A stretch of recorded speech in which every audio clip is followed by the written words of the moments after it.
So we all know that there is a hearing coming up with the ICJ that Israel is required to report to. They will be there. I told you the other night that there were rumors that Netanyahu actually wanted Alan Dershowitz to represent them at the ICJ. I'm like, yeah, okay, you want an American citizen to represent you, your country? Because South Africa is not playing around. They have made the call to the ICJ. And from what I understand, they have a lot of evidence. From what I've been told, they have damning evidence that Israel has basically been committing a genocide against the Palestinian people. Well, now there's more to add on to that.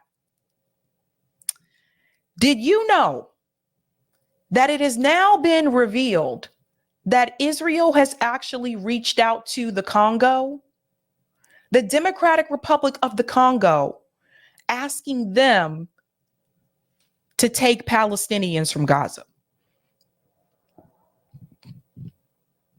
The Democratic Republic of the Congo, which has their own genocide happening right now, they are asking them to remove the Palestinian people. So this goes into this greater plan that Netanyahu has to expel the Palestinian people from Gaza and to set them up in other countries via refugee camps. There was a gentleman that discussed this earlier on Democracy Now! It says Israel's push to expel residents of Gaza. Let's get into it, folks. Of London reports Israeli officials have held secret talks with the Democratic Republic of the Congo and several other countries to take in Palestinians from Gaza. If you can talk about the history of this, Muin, and also talk about when they refer to voluntary migration in Gaza, and also talk about Egypt and the pressure that's being brought to bear on Egypt to open its borders to the Palestinians of Gaza. Yes, and voluntary immigration is now referencing that article you mentioned being marketed as humanitarian immigration. In other words, we're doing these people a favor by ethnically cleansing them. I think the problem here is that many people associate the ethnic cleansing of Palestinians with the Israeli extreme right, with people like Ben-Gvir, Smotrich, Netanyahu, and so on. But the point I was seeking to make in that article, which is actually a lengthy Twitter thread that I then posted on Mondevice, is that ethnic cleansing, or what Zionists would call transfer, is intrinsic to Zionist and later Israeli policy towards the Palestinians from the very outset. So as early as 1895, Theodor Herzl, the founder of the contemporary political Zionist movement, wrote that we need to spirit the penniless population across the borders and find employment for it in other lands. If you go to the period between the British Mandate and the foundation of the State of Israel in 1948, you find that the Zionist movement set up a transfer committee with very clear terms of reference to ensure that refugees who were expelled would not be able to return to Palestine, to destroy their villages, and things of that sort. And the Gaza Strip, in fact, with a population that consists of more than 3/4 of Palestinian refugees who were ethnically cleansed in 1948, has since the 1950s been a key target for depopulation by Israel because. That's right. So one thing I want to mention, and I'll let him finish. One thing I want to mention is that this has always been the game plan from the very beginning, from the very beginning since the founding of Israel. It was the founding of Zionism. It was to eventually expel the Palestinian people. That was always a part of the plan. It doesn't want all these refugees living within sight, so to speak, of their former homes on its borders. And it has produced a number of proposals and initiatives over the years to achieve that goal, including even one in the late 1960s, to send over some 60,000 Palestinians from the Gaza Strip to Paraguay, in return for which the Mossad would discover that it no longer had the resources to hunt Nazi fugitives being sheltered by the Stroessner regime. So my point was really to demonstrate that this is not a recent policy proposal by the extreme fringes of the Israeli political spectrum, but has been intrinsic to mainstream Zionism and later Israeli policy from the very outset. Exactly. This is not just a plan by Netanyahu's regime. It's not just a right-wing idea. From the very beginning of Zionism, this was a part of the plan to expel the Palestinian people. So when people make that talking point and they say, well, this is just a far right, principle, and that's why this is happening. No, this has always been a key part of Zionism, to get everyone else out and to only have people there that are Israeli. You say at the end of your piece, Mouin Rabbani, as importantly, the 1948 Nakba did not defeat the Palestinians who initiated their struggle from the camps of exile, those in the Gaza Strip most prominently among them. It would take a Blinken level of foolishness to assume the expulsion of Palestinians from the Gaza Strip would produce a different outcome. Talk about Netanyahu's goal to de-Hamasify Gaza, and what exactly that means, and the effect of the killing at this point of over 22,000 Palestinians. Yes, well, that takes me back to the second part of your previous question, which I had neglected to answer, which is that at the outset of the current war, Israel saw that it had unqualified, unconditional Western support from its US and European sponsors, and resurrected this long-standing ambition to cleanse the Gaza Strip of Palestinians. And the proposal that was put front and center, literally on October 7th and onwards, was to move the population of the Gaza Strip to the Sinai Desert, to Egypt. And this was an idea that was very enthusiastically embraced by the U.S. Secretary of State, Antony Blinken. And on his first trip to the region, he actually sought to market this to Washington's Arab allies.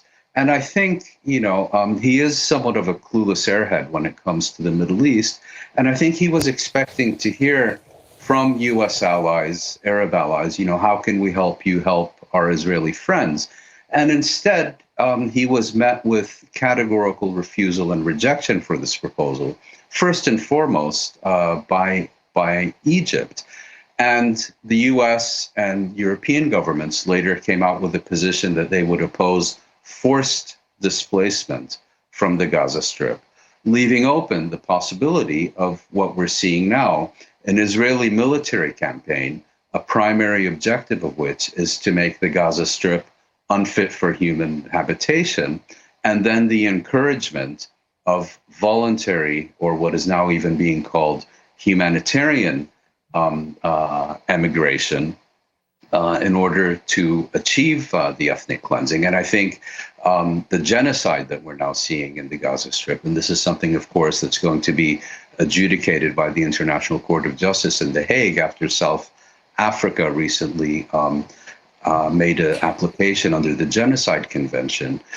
All these things put together, making the Gaza Strip unfit for human habitation. Mouin Rabbani, we're going to have to leave it there. I thank you so much. Yeah, sorry, I think they ran out of time when he was talking there. But these are the kind of talks that are happening behind closed doors, people, that they don't want you to know about. And I'll go ahead and bring in this here. This is actually from the Times of Israel. Even they called it out. Israel is in talks with the Congo and other countries on Gaza voluntary migration plan. First of all, let's go ahead and call out the vocabulary. How is it voluntary migration if the people are not leaving at their own free will and they're being forced out? The people are being pushed out. Call it what it is. They're expelling the people and they're ethnically cleansing the land. Now let's get into this article here. The voluntary, see again, look how they look. Voluntary. This is important, guys. Pay attention to the vocabulary.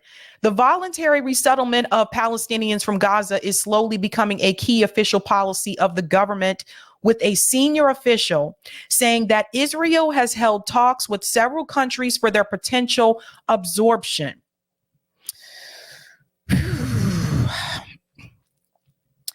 Zeman Israel, the Times of Israel Hebrew sister site, has learned that Prime Minister Benjamin Netanyahu's coalition is conducting secret contacts for accepting thousands of immigrants from Gaza with Congo, in addition to other nations.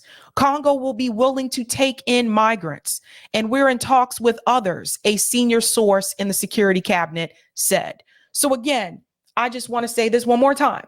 The Congo is actually experiencing their own genocide.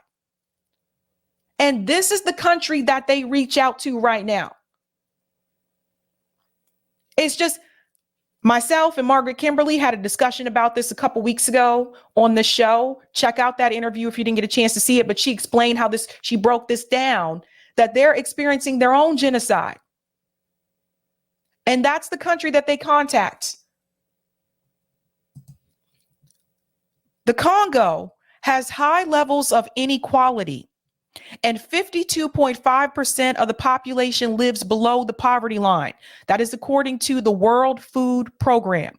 Meanwhile, Gaza is facing a growing humanitarian crisis amid the Israel-Hamas war, which was sparked on October 7th when thousands of terrorists stormed the border and rampaged through southern Israeli communities, massacring some 1,200 and kidnapping approximately 240 more hostages on the Strip. Again, pay attention to the vocabulary. Notice how when it comes to the casualties, the Israeli casualties, they're using words like massacre or the second Holocaust. They're using those types of terms. 1,200 people. But you have over 20,000 that have been killed in Gaza. There's Netanyahu. Last Monday, Netanyahu told a liquefaction meeting that he is working to facilitate the voluntary migration of Gazans to other countries. Our problem is finding countries that are willing to absorb Gazans, and we are working on it. First of all, it's not that those countries have an issue with the Palestinian people. It's that these countries know what Israel is trying to do. The moment the Palestinians from Gaza are moved off that land, they will not be allowed to return home. Now it's no longer just being denied the right to return to places like Jerusalem. Now it's also being denied the right to return to Gaza. And the West Bank is in the mix in all this as well, because they still have the illegal settlements in the West Bank. They're still kicking Palestinian people out of their homes in the West Bank. The UN has said that the settlements are illegal, but nothing has happened. And no one has come in to hold Israel accountable. No one. And the UN, I have a bone to pick with you, because you can write all of these letters. You can make 500 statements. You can have all of these meetings. But at the end of the day, you're just writing a strongly worded letter, because no action is being taken to stop them from oppressing the Palestinian people.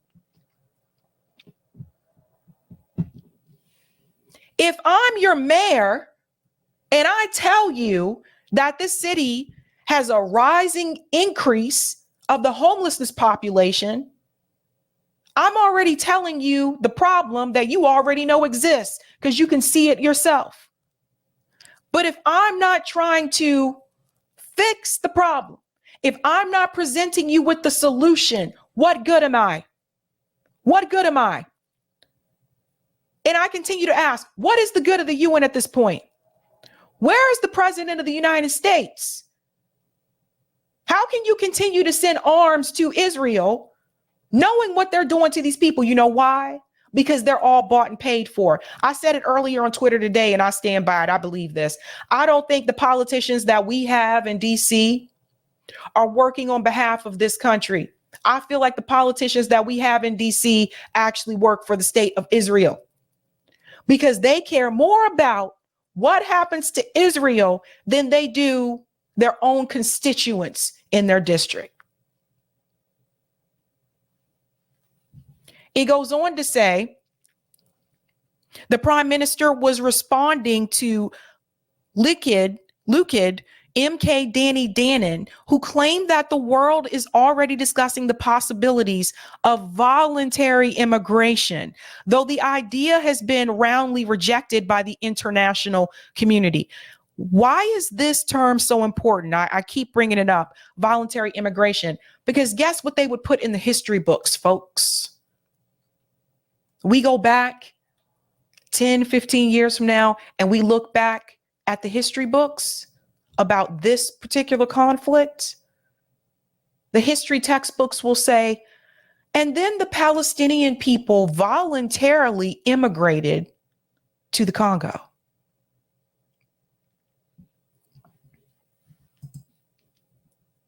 The far-right religious Zionism and Otzma parties headed by Finance Minister Bezalel Smotrich and the National Security Minister Ben Gvir respectfully have backed the plans for migration. On Tuesday, the U.S. State Department called out Smotrich and Ben for advocating the resettlement of Palestinians outside of Gaza, slamming their rhetoric as inflammatory and irresponsible. But the U.S. government has given Israel arms. If the U.S. government actually cared about the Palestinian people and they felt that this was problematic, why are they still giving them weapons? Why are they still giving them aid? Why are they still giving them $3.8 billion every year? Why?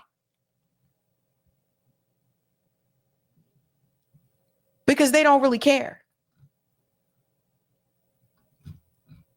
This scrolled up, sorry. Let's scroll back down. In internal discussions, Gamliel presented a map of the Gaza Strip after the fighting that shows remaining residents boxed in. Israel would cut ties with Gaza and expand its security buffer zones. Control the Philadelphia corridor, which runs along the 14-kilometer 8.7-mile Gaza-Egypt border, a plan attacked by an Egyptian lawmaker on Saturday after it was announced by Netanyahu and established a permanent naval blockade. You hear this? Now, let me highlight this part right here. Just highlight this right here. At the end of the war, Hamas rule will collapse. There are no municipal authorities. The civilian population will be entirely dependent on humanitarian aid.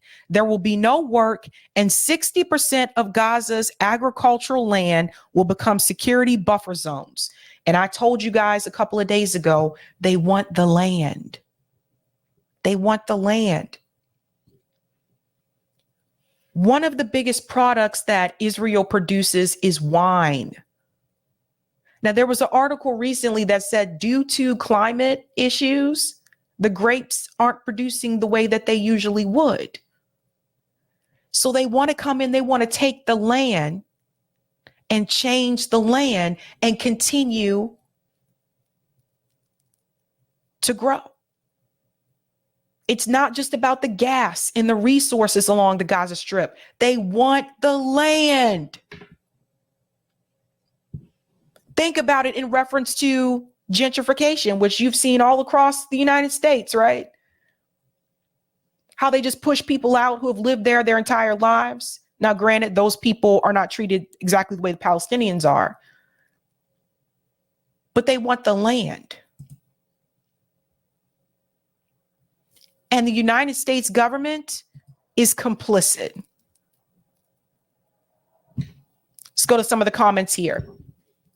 Thank you for the super chat, Aspen Fallen. I owe it all to you, Sabs. You inspired me to quit my abusive job 2 years ago after you left yours, and now I couldn't be happier with my new job. Oh yeah, that's right. I remember. I did talk about that on this show. Can't believe it's been 2 years. Tim says Stevie Wonder can see the genocide in Palestine. Thank you, Kevin. They should be going before the ICC instead of the ICJ. Thank you, Laugh. Here, post JD, thanks for talking about the abuse of the working class by the privileged. You are a class warrior, which is why we love you, Sabby. Thank you so much. And thank you, Marvin. Voluntary immigration for slaves to the U.S., LOL. Exactly. Marvin knows what I'm getting at. He knows where I'm going. He knows.